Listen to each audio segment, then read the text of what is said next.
만약 조선이 쇄국 정책 대신 문을 열었다면 과연 어떤 일이 벌어졌을까? 진짜 일본보다 먼저 근대화에 성공했을 수도 있었을까? 이 질문을 하려면 먼저 한 사람을 떠올려야 돼. 바로 흥선대원군. 조선 말 나라가 흔들릴 때 실권을 잡았던 인물이지. 그때 세상은 아주 빠르게 변하고 있었어. 19세기 중후반 유럽 열강은 아시아를 향해 확장하고 있었고 미국도 태평양을 건너 새로운 시장과 식민지를 찾고 있었지. 중국은 아편전쟁으로 박살났고 일본은 페리 제독의 흑선을 보고 깜짝 놀라서 나라 자체를 뜯어고치는 메이지 유신을 준비하고 있었어. 그런데 조선은 그저 굳게 문을 걸어 잠갔지. 그걸 주도한 게 바로 흥선대원군이야. 그는 서양 세력을 오랑캐라 부르며 철저히 배척했어. 프랑스 선교사를 죽이고 병인양요 때는 외교장각 도서를 약탈당하면서도 끝까지 우리는 열지 않는다는 태도를 유지했지. 신미양요가 터졌을 때도 미국 함대가 강화도를 포격했지만 결국 대원군은 한마디 했다고 전해져. 서양 오랑캐 하나 죽이는데 드는 화약값이 아깝지 않다. 그만큼 철저히 고립주의,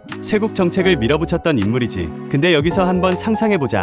만약 흥선대원군이 다른 선택을 했더라면 그가 문을 닫는 대신 조심스럽게라도 문을 열고 서양의 기술과 문물을 받아들이는 길을 선택했더라면 과연 조선은 일본보다 먼저 근대화에 성공할 수 있었을까? 이건 결코 말도 안 되는 상상이 아니야. 왜냐면 흥선대원군은 사실 꽤 실용적인 인물이었거든. 경복궁 중건처럼 상징적인 작업도 했지만 당백전 발행으로 국방자금을 마련한다든가 세도 정치를 타파하고 부패한 양반들을 몰아내는 개혁도 시도했지. 즉 그는 개혁이라는 말을 모르는 사람이 아니었어. 단지 외세가 너무 무서웠던 거야. 그렇다면 그 두려움을 넘어설 만큼 용기를 냈다면, 예를 들어 일본처럼 제한적인 개방부터 시작했다면 일본은 1853년 페리 제독의 흑선 방문 이후 충격을 받고 에도 막부 체제를 무너뜨렸어.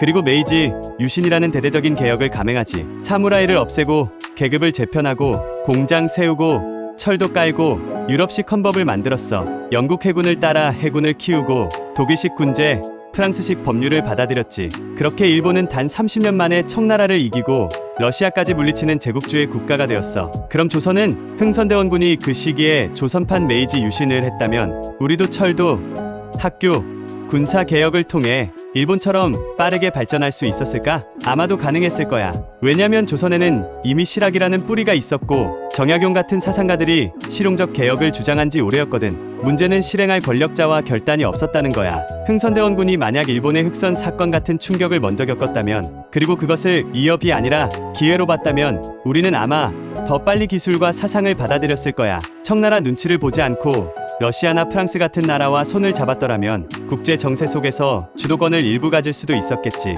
특히 산업화는 단순한 발전의 문제가 아니었어. 살기 위한 무기였어. 총과 대포, 군함이 있어야 외세를 막을 수 있었고 언론과 교육이 있어야 국민들이 깨어날 수 있었지.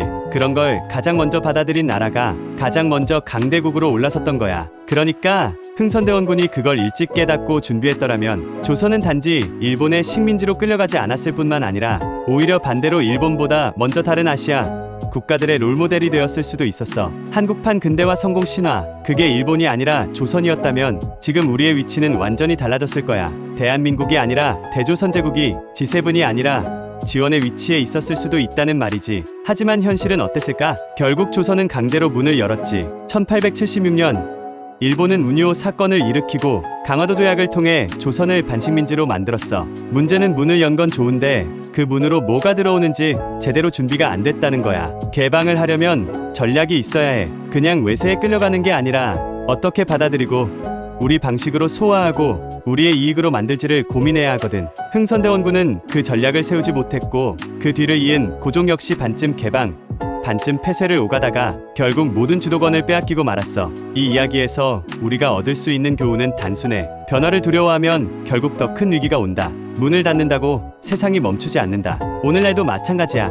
AI 시대, 글로벌 경제, 기후 변화, 세상은 계속 바뀌고 있어. 그때 조선처럼 무섭다는 이유로 닫아걸면 언젠가 누군가 문을 부수고 들어올 수도 있어. 흥선대원군의 쇄국 정책은 한 시대를 지키려는 의도였지만 결과적으로는 다음 세대를 무너뜨린 선택이었어. 그래서 우리는 상상해볼 필요가 있어. 그가 문을 열었더라면, 그때 조선이 먼저 근대화에 성공했다면 우리는 지금 어디에 있었을까? 그 상상, 너는 어떻게 생각해?